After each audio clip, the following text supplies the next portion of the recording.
सो मुझसे पूछा गया कि जुडिशरी प्रिपरेशन आप कहते हो बेसिक से शुरू करना चाहिए। बेसिक्स में क्या आता है? What all comes under the basics of judiciary preparation, which will is a pertinent question as I tend to say. देखो, जब हम जुडिशरी प्रिपरेशन की बात करते हैं तो यहां हम किसी स्टेट स्पेसिफिक प्रिपरेशन की बात नहीं कर रहे।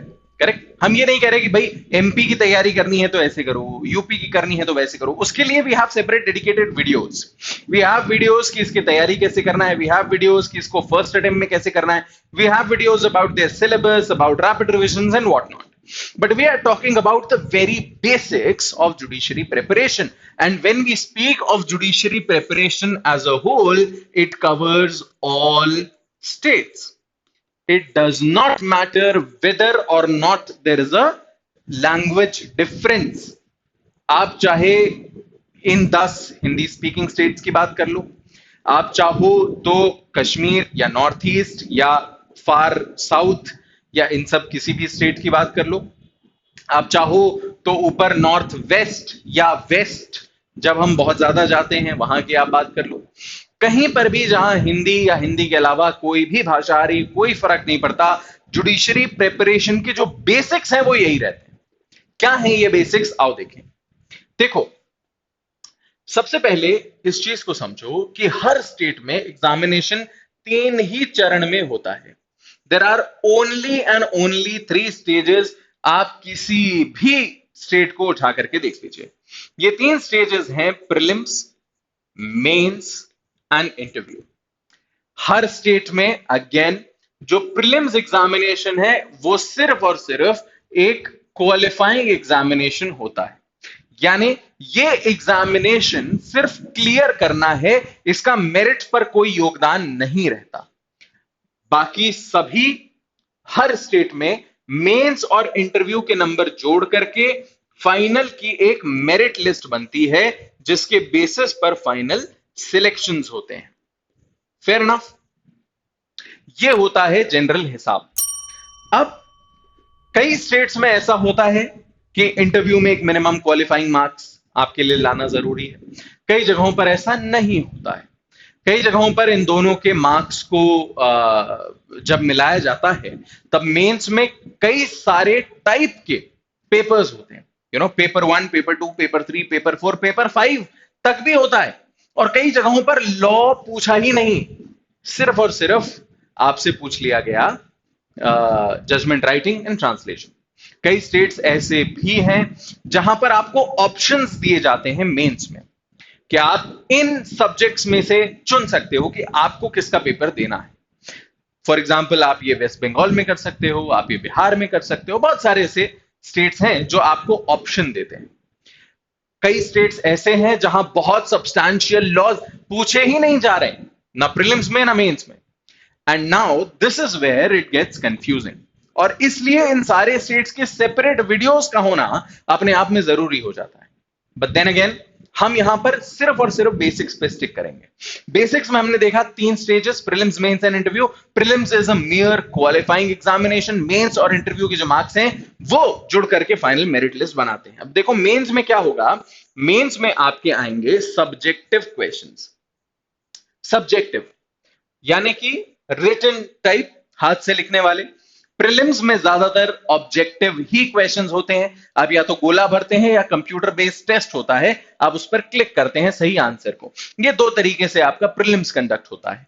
मेंस आपका सब्जेक्टिव क्वेश्चन पेपर होता है। मेंस में आपसे लॉ भी पूछा जाता है, आपसे जनरल लैंग्वेज का भी एक पेपर होता है। लैंग्वेज के पेपर्स में English to the vernacular language and vice versa, translations भी आ सकते हैं, ग्रामर भी आ सकता है। लैंग्वेज का पेपर होता है।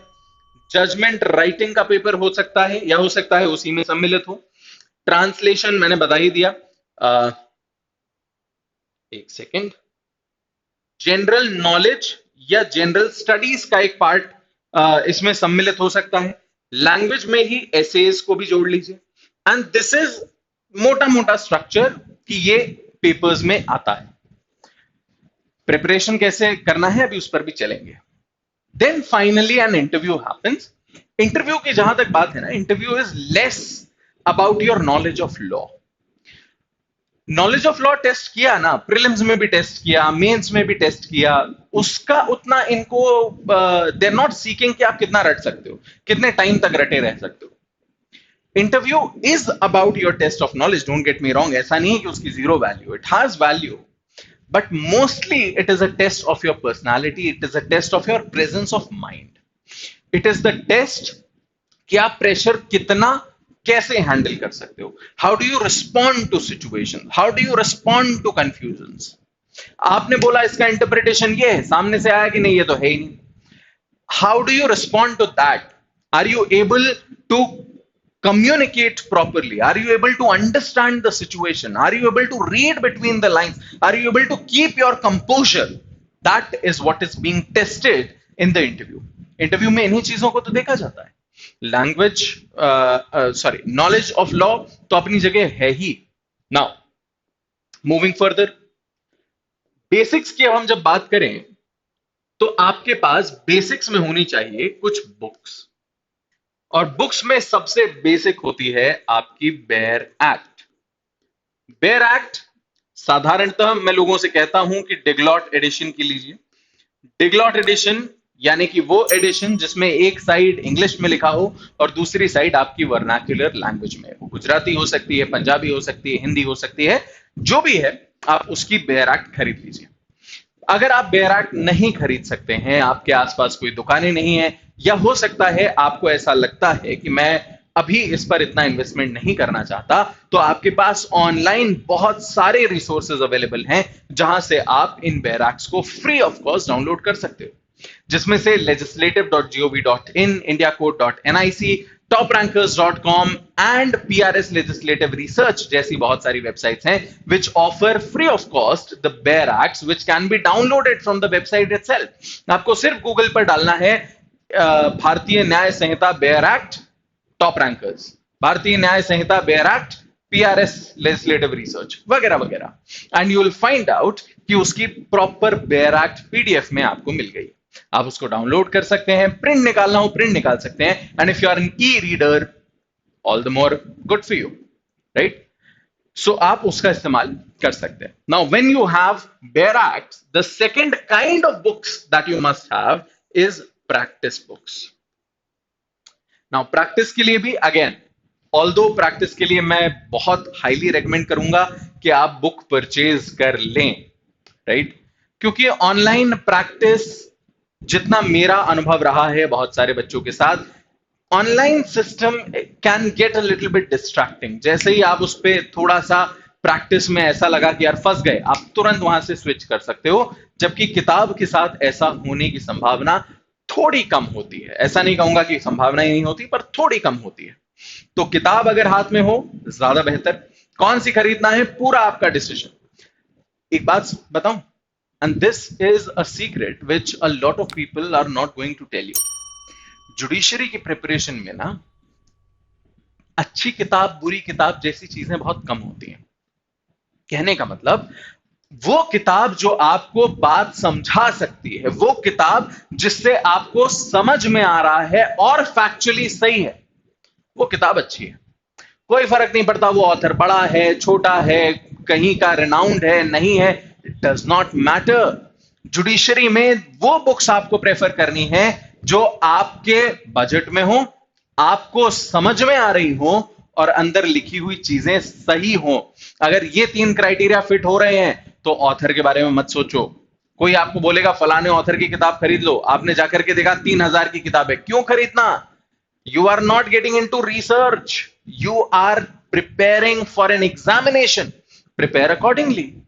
Prepare according to the need of the examination. So book के लिए चाहे वो बेयर एक्ट हो, चाहे वो प्रैक्टिस बुक हो, आंसर सही हो, कंटेंट सही हो, मेरे बजट में आ रही हो, मुझे समझ में आ रहा हो, ये 3 क्राइटेरिया फुलफिल हो रहे हैं, खरीद लो। ठीक है।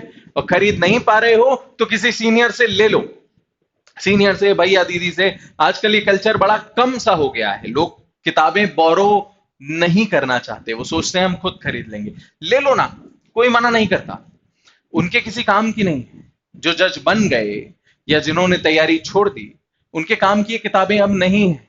आप उनसे ले सकते हैं और उसी से तैयारी कर सकते हैं। चलिए, so now that you know the books, कि आपको प्रैक्टिस के लिए कुछ किताबें चाहिए और बेयर एक्ट के लिए हर सब्जेक्ट की बेयर एक्ट चाहिए। ये तो हुआ जनरल रिसोर्सेज। अब स्टेट वाइज आपको क्या रिसोर्स चाहिए रहेगा, ये भी समझ लो कि आप अब जिस भी स्टेट की तैयारी कर रहे हैं, in addition to all this, आपके पास उस स्टेट का होना चाहिए सिलेबस बिफोर हैंड, पहले से। भाई सिलेबस बदलता रहता है, कोई बात नहीं, पिछले 4 साल का सिलेबस उठा लो, देख लेना, उसमें कम से कम 10 सब्जेक्ट होंगे जो कॉमन होंगे, उन 10 से शुरू कर लें, ताकि बदलता रहे बदलता रहे। बाकी जो बदलेंगे वो तब का तब देखेंगे, जो 10 हैं उन्हें तो कवर करें, वो जो बदलने वाले हैं उसके चक्कर में इसको क्यों छोड़ें, राइट? सो सिलेबस हमारे पास होना चाहिए, plus previous year question papers, PYQs, जिनको हम पीवाईपीज भी बोलते हैं, प्रीवियस ईयर पेपर्स। ये भी आपको कहां मिलेंगे? हाई कोर्ट एग्जाम कंडक्ट करवाता है तो हाई कोर्ट की वेबसाइट पे, पीएससी कंडक्ट करवाता है तो पीएससी की वेबसाइट पे। अगर इन दोनों पर नहीं मिल रहा है तो टॉप रैंकर्स पर सर्च करके देख लीजिएगा, हमारी वेबसाइट्स पर भी प्रीवियस ईयर पेपर्स आपको डाउनलोड करने के लिए मिल सकते हैं। ये पेपर्स आपने उठा लिए, अब आपके पास पीवाईक्यूज हैं, आपके पास सिलेबस है, आपके पास बेयर एक्ट है और प्रैक्टिस के लिए किताब है। अगर आपके पास ये 4 चीजें हैं और आपका कॉन्सेप्ट क्लियर है कि भाई प्रीलिम्स, मेंस और इंटरव्यू मुझे किस तरीके से निकालना है, तो this is exactly what falls under the basics of judiciary preparation. Judiciary की तैयारी में बस यही बेसिक है और कुछ नहीं। अगर कोई आपको बताए आपको फैंसी कमेंट्रीज चाहिए, कोई जरूरत नहीं है। आपको बेयर एक्ट पढ़ करके समझना आना चाहिए। अगर कोई कहता है आपको बहुत महंगे इंस्टीट्यूशंस को ज्वाइन करना है, नहीं, आपको अगर खुद से पढ़ करके समझ आ रहा है तो बेस्ट है। आपके कोई स्टडी ग्रुप्स हैं तो इवन बेटर। आपको कोई गाइड करता है, कोई मेंटर है, बेस्ट। आपको कोई भी फैंसी चीज की जरूरत यहां नहीं है। पर जुडिशरी के लिए सबसे बेसिक और सबसे जरूरी क्या है पता है? 2 चीजें। पहली है, you have to have patience. सब्र होना बहुत ज्यादा जरूरी है, क्योंकि ये एग्जामिनेशन थोड़ा अनसर्टेन हो जाता है। कई बार ऐसा होता है कि एग्जामिनेशन बहुत जल्दी कंडक्ट हो गया, और कई बार होता है कि एग्जामिनेशन का एक चरण हो गया, दूसरा होने में काफी समय लगा रहा है, और तीसरी स्थिति ये भी होती है कि वैकेंसी काफी समय तक नहीं आ रही, बच्चे डीमोटिवेट होने लगते हैं।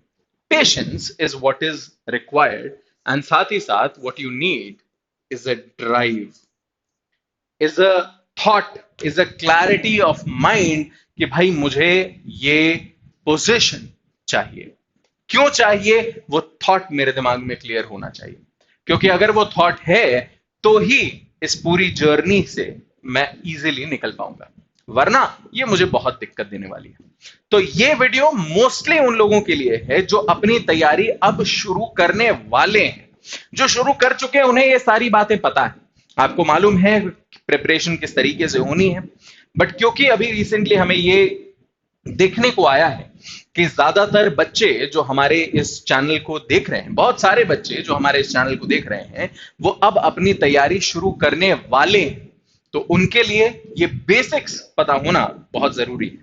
मेरे ख्याल से इस वीडियो से बहुत सारे आपके मिथ क्लियर हुए होंगे, बहुत सारी ऐसी चीजें आपको क्लैरिफाई की गई हैं हमारे द्वारा, जो शायद आपके दिमाग में किसी और तरीके से बनी होंगी।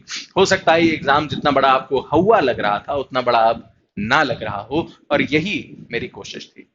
अगर आपके जुडिशरी प्रिपरेशन से रिलेटेड कोई और डाउट्स हैं तो हमें कमेंट्स में बताइएगा। This is a part of our free online YouTube mentorship project. So आपके इन सारे डाउट्स को हम यहां पर वीडियोस के थ्रू क्लियर करेंगे। आप चाहोगे कि आपका कमेंट मेंशन किया जाए तो किया जाएगा, वरना mostly the anonymity will be maintained.